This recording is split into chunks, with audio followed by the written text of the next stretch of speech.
Thrifting ain't easy, unless you're watching me.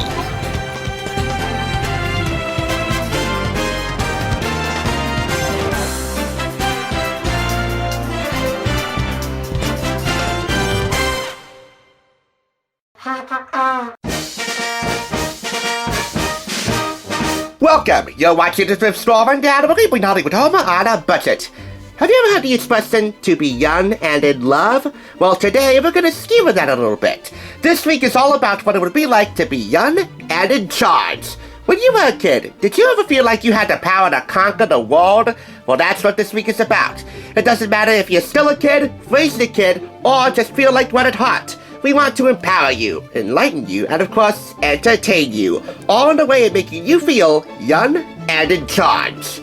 As always on this channel, it starts in the kitchen, since no child should ever conquer the world on an empty stomach. So to begin with, my first cookbook.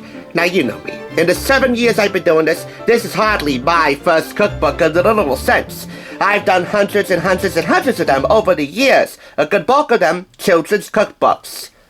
About 100 or so general cookbooks coming by way of Boston's very own America's Test Kitchen. Their PBS series was an integral and delicious part of my childhood, and to this day, there's no love lost. Their latest offering, and by latest I mean published in 2020, was picked up for 25% off $2.99. It's for kids ages 5 through 8, and it was published by their kids division, which sadly shuttered some time ago. I don't get why. They had recipe boxes and scientific content and lots of other scrumptious stuff for kids. It's a shame they had to close that down. Budget cutbacks, maybe? Nevertheless, this features fun recipes to cook together, with as much mixing, rolling, scrunching, and squishing as possible. The recipes contained herein are divided into the following 4 chapters: after-school snacks, breakfast, lunch, and dinner all in one, sweet treats, and holidays and celebrations. Before any kid gets anywhere near a stove, it's important to figure out how to use this book. Watch for these symbols: beginner, intermediate, and advanced recipes. Obviously, these symbols tell you the levels of difficulty the recipes have, but none of them are extremely difficult, borderline inaccessible. And these symbols here indicate the uses of any hot or sharp equipment, which brings us to adult help. Anytime you see the symbol adult help, as the safety elf on Taste Buds would say, you remember that kid's cooking show, right? Avery, Lily, and Matt and weekend mornings. Anyway, get a grown-up, in the words of the safety elf. Let's get started. We begin with after-school snacks, English muffin pizzas. This will make 2 servings and will take you 15 minutes to whip up. Everything is clearly labeled, equipment and ingredients, so you know what is what when you start cooking. And speaking of which, the instructions come by way of step-by-step photographs, which make the process much more streamlined for everyone to follow.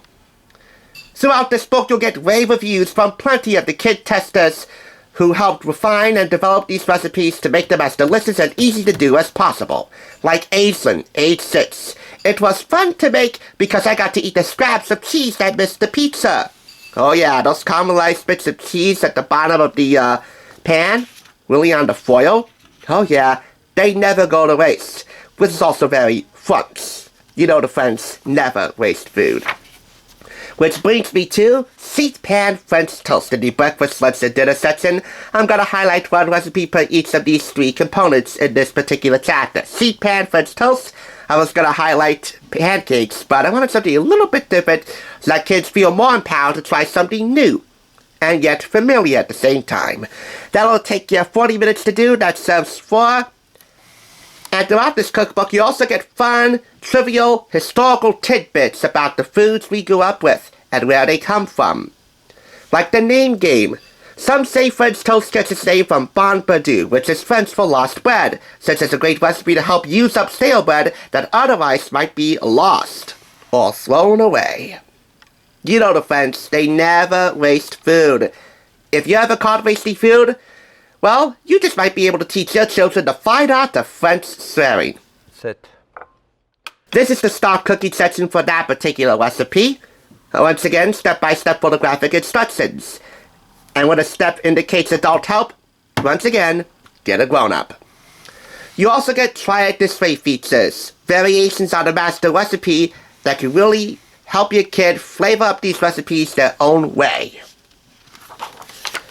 Next up, oven grilled cheese. That serves 4 will take you 30 minutes to whip up. Again, new yet familiar. And you know grilled cheese, right? What kid doesn't count grilled cheese as one of their all-time favorite comfort foods? Next up, sheet pan barbecue chicken and broccoli. That'll take you 35 minutes to do. That serves 4. If it seems counterintuitive to include a broccoli recipe in a kid's cookbook, since we all know the stigma when it comes to green vegetables and kids, well, think about it. The more you integrate your child in the cooking process, the more excited they are to help out, and the more they will eat what they help make for themselves. So eating broccoli or any other type of green vegetable or leaf like lettuce or kale or arugula, it doesn't feel like an immunity challenge on Survivor or a stunt on Fear Factor. The more kids help out, the more they want to eat it. Plain and simple. We're here on desserts right now. This is the sweet treats section. This is Make It Your Way, chocolate-dipped treats with a master recipe for melted chocolate coating. From then on, you can use that recipe to either coat or dip a variety of fun snacks, like marshmallows, pretzel rods, dried apricots with pistachios, strawberries with sprinkles. You'll find 3 of these Make It Your Way sections give you a master recipe and a near limitless amount of variations and recipes to use that. So that's pretty cool too. And I hope you notice just how thoroughly colorful and brightly designed and thoroughly photographed this cookbook is. That's one of the main criteria for any kid's cookbook. It has to be bright, vivid, colorful, and practical.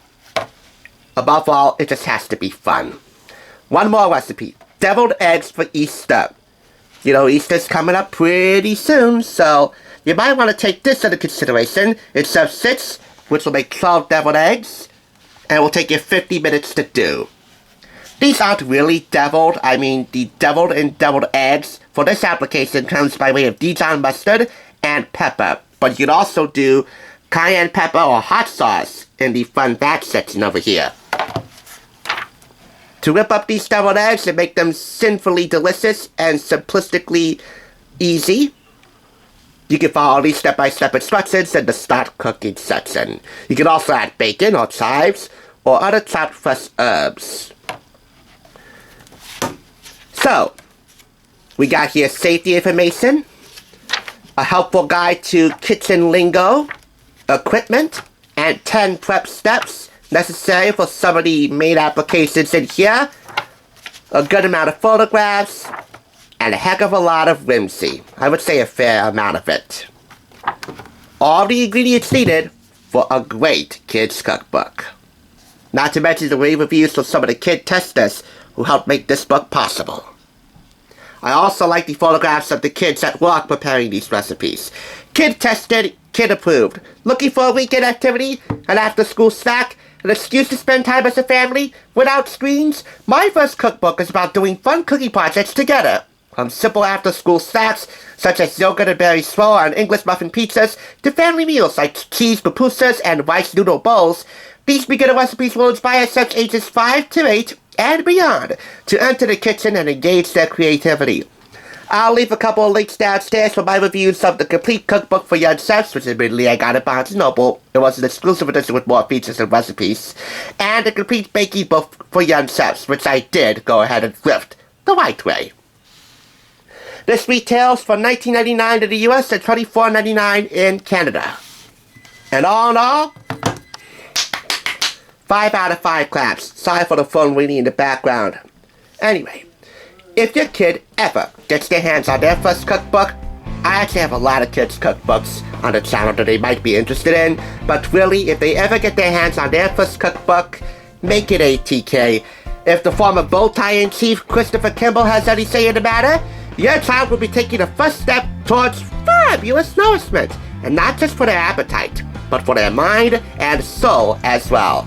ATK's My First Cookbook is first rate. Thanks for tuning in. Just so you know, there's no limit to bringing Hollywood home on a budget. Please go ahead and check out another awesome review like this one by clicking here, and make sure you subscribe by clicking here. Until next time, I'll catch you, as I always do, on the flip side.